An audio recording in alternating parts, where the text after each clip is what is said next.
يلا بينا نعمل احلى طاجن رز معمر. يعني بصراحه كل اللي بيجربه من ايزي بيعجبه جدا. طاجن حلو جدا وسهل واي حد يقدر من اول مره يعمله. الناس اللي بتحب الرز المعمر لو ما تعملوش بالطريقه دي بصراحه فايتك كتير. انا عملته في طاجن صغير، فممكن تعمليه في صينيه اكبر من كده فيطلع معاكي سمكه رفيع شويه.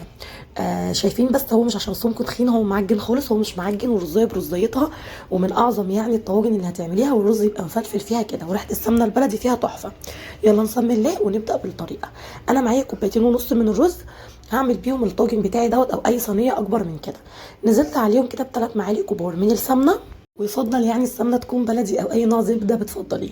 وبعدين نزلت عليهم بمكعب مرقه، معلقه صغيره من الملح ومعلقه صغيره من السكر.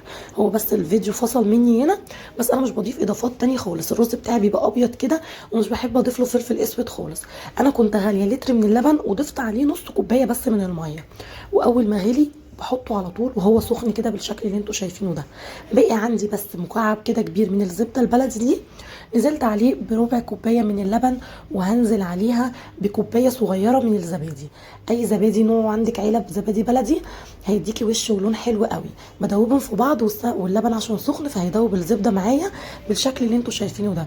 وهركن اللبن شويه في قلب الرز يتنقع ويبرد شويه. انا في الوقت ده كنت مولعه الفرن عشان يسخن. الرز المعمر لازم يخش على فرن سخن. سبته تقريبا نص ساعة، وبعدين بقى ابتديت انزل عليه بالخليط اللي احنا كنا عاملينه، اللي هو معلقة الزبدة على كوباية الزبادي على شوية اللبن كده، وحطيتهم فوق الوش بالشكل اللي انتوا شايفينه ده. انا بدخله الفرن، الفرن من تحت على درجه حراره 200 220، اعلى درجه حراره عندك في الفرن.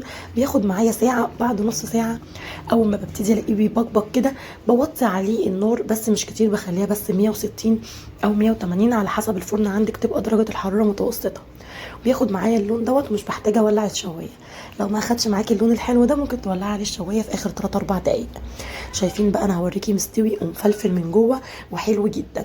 انا في الرز كمان بضيف له معلقه من الزيت، وبعد السمنه وانا بقلبه معلقه من الزيت، وهي اللي بتديكي الفلفله اللي تجنن دي. شايفين بقى شكله حلو ازاي؟ شكله حلو وطعمه حلو، وبجد يعني وصفه هتعجب كل اللي هيجربها. كوبايتين ونص من الرز، انا بحط عليهم لتر من اللبن، بضيف له بس نص كوبايه ميه. شايفين بقى؟ تقدري تعمليه في صينيه اكبر من كده. اوعي تنسي بقى، لو انت لسه بتتفرجي عليا ومش مشتركه في قناتي، تشتركي في القناه وتفعلي جرس التنبيه عشان يوصلك مني اشعار بكل جديد. ما تنسوش تصلوا على النبي في الكومنتات.